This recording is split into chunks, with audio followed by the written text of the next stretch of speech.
مادر علمی دارالعلوم پوکھرن کی انتظامیہ،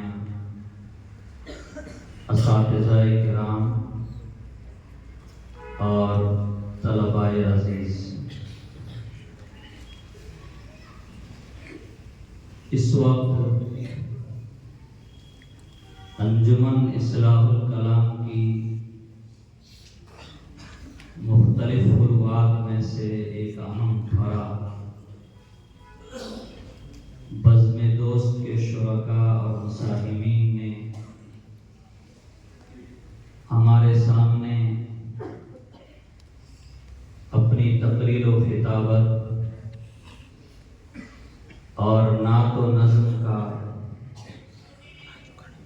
بہت ہی اہم اور دلچسپ پروگرام پیش کیا۔ میں حضرات اساتذہ کرام کو اور طلباء عزیز کو مبارکباد پیش کرتا ہوں، اور ہم سب کے دل کی یہ دعا ہے کہ اللہ تعالی اس مادر علمی کو جو بہت پہلے سے صوبہ راجستھان میں دارالعلوم دیوبند کی ترجمانی کا افراد سازی کا فریضہ انجام دے رہا ہے، اور پچھلے کافی سالوں سے جو علمی رونق اور تعلیم و تربیت کا معیار صوبے نہیں بلکہ پورے ملک اور بعض دیگر ممالک تک اس ادارے کا جو فیض ہے، ہم سب کی یہ دعا ہے کہ اللہ تبارک و تعالی اس میں مزید اضافہ فرمائے۔ تعلیم و تربیت کے تعلق سے، اصلاح کے تعلق سے، امت کو بہترین علماء اور فضلاء مہیا کرنے کے حوالے سے جو یہاں خدمات انجام دی جا رہی ہے، اور خاص طور سے حضرت اقدس قاری محمد امین صاحب دامت برکاتہم کی فکروں کے نتیجے میں پچھلے چند سالوں میں لائق و فائق علماء، فضلاء، قراء، مفتیان کرام کی ایک ٹیم مہیا کروائی گئی، اور ہر میدان کے لیے نئے نئے افراد کا انتخاب اور ان کی تیاری کا جو سلسلہ چل رہا ہے، اللہ تعالیٰ نظر بد سے حفاظت فرما کر کے اس ادارے کو آج سے قبل صوبے میں جس طرح دارالعلوم دیوبند کا عکس جمیل کہا جاتا رہا ہے،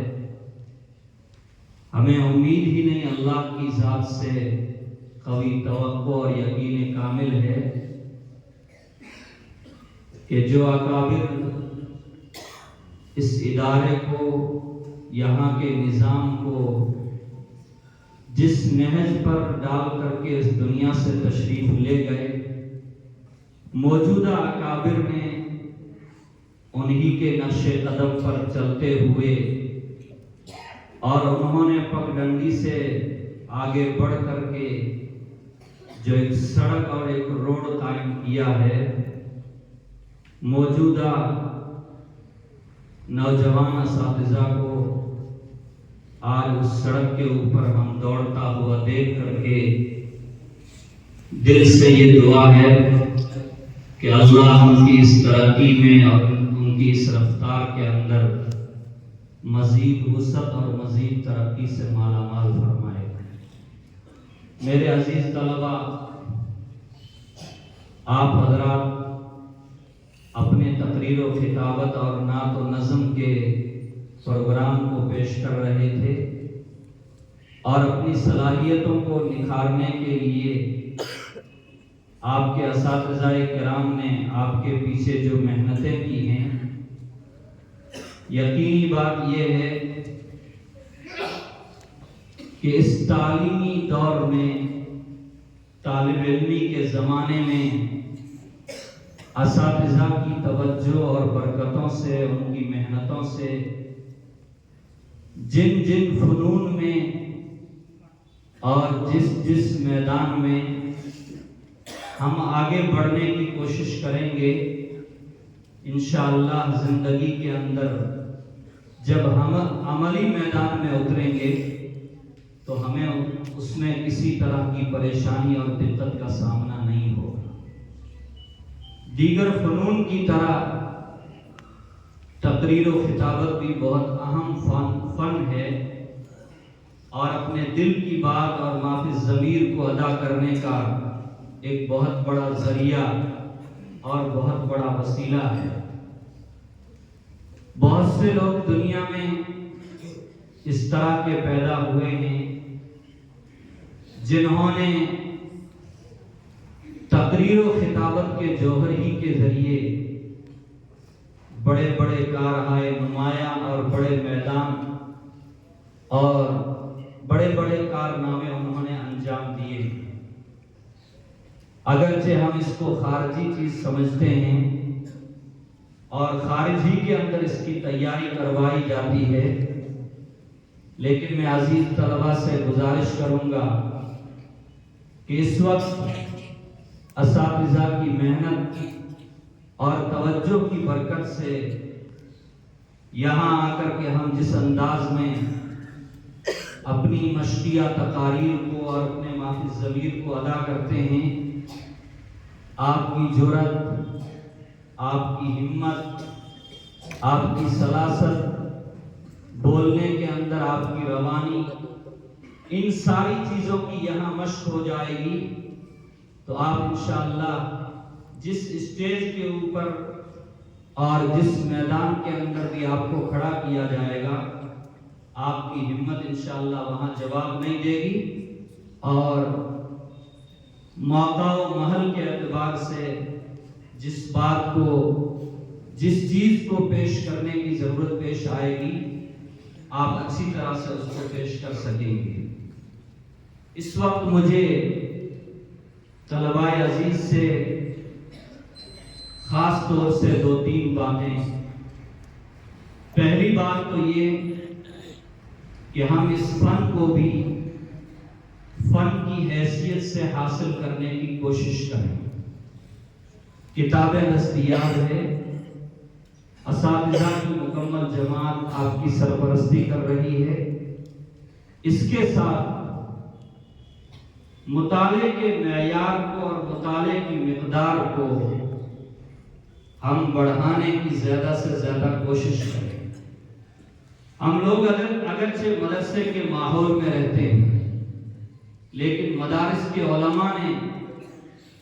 مسلمانوں ہی کی نہیں، غیر مسلموں کی بھی بہت سارے میدانوں کے اندر رہبری کا فریضہ انجام دیا ہے۔ اس لیے ہر طرح کا مطالعہ جو ہمارے لیے مفید ہو، امت کے لیے مفید ہو اور موقع و محل کے اعتبار سے انسانوں کے لیے مفید ہو، ایسی کتابوں کا مطالعہ ہونا چاہیے۔ اور آج باطل طاقتیں، باطل قوتیں پہلے کے مقابلے میں زیادہ سرگرم ہیں اور انٹرنیٹ کی دنیا نے ساری دنیا کو ایک شہر کی شکل دے دی ہے، ایک گاؤں کی شکل دے دی ہے۔ ہر چیز، اچھی اور بری چیز جس کی تلاش میں بھی آپ جائیں گے، وہ آج دنیا کے اندر مہیا ہے۔ آج باطل قوتوں کا، باطل طاقتوں کا مقابلہ، ان کا جواب انہی اسٹیجوں سے دیا جا سکتا ہے۔ اور جیسے ہمارے عزیز عرض کر رہے تھے، یہ اکابر علماء دیوبند کی خصوصیت ہے دارالعلوم دیوبند کے فرزندان کی خصوصیت ہے کہ جس جماعت کو، جس فرد کو انہوں نے غلط سمجھا، ببانگ دوہل انہوں نے اسٹیج سے اس کی مخالفت کی اور اس کو غلط قرار دیا، حالات جو بھی ہو، لیکن باطل سے ہم کبھی صلح نہیں کر سکتے۔ ہماری وقتی مصلحتیں، وقتی تقاضے، علاقائی تقاضے کچھ بھی ہو سکتے ہیں، لیکن باطل اپنی جگہ باطل ہے، حق اپنی جگہ حق ہے۔ اگر ہم نے حق اور باطل کا فرق چھوڑ دیا،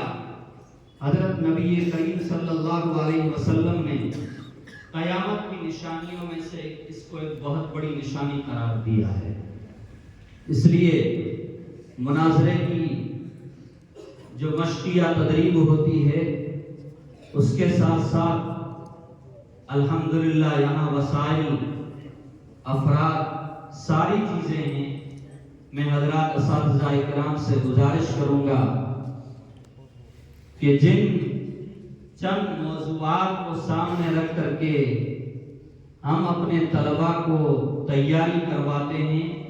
اگرچہ وہ مشقیہ ہیں، لیکن اس سے آگے بڑھ کر کے تقابل ادیان، سیر کا تقابلی مطالعہ، ان چیزوں کا بھی ہم اپنے طلباء کو، اپنے بچوں کو عادی بنائیں، اس لیے کہ جب اگلے عملی میدان میں یہ قدم رکھتے ہیں تو وہ زمانہ، وہ وقت اتنی مشغولی کا ہوتا ہے کہ عام طور سے ذہن ان کی طرف جاتا بھی نہیں ہے۔ اس لیے ہم اسی میدان میں، انہی اداروں کی زندگی میں رہتے ہوئے اس چیز کے اوپر بھی خاص طور سے نظر رکھیں اور اس کی تیاری کی کوشش کریں۔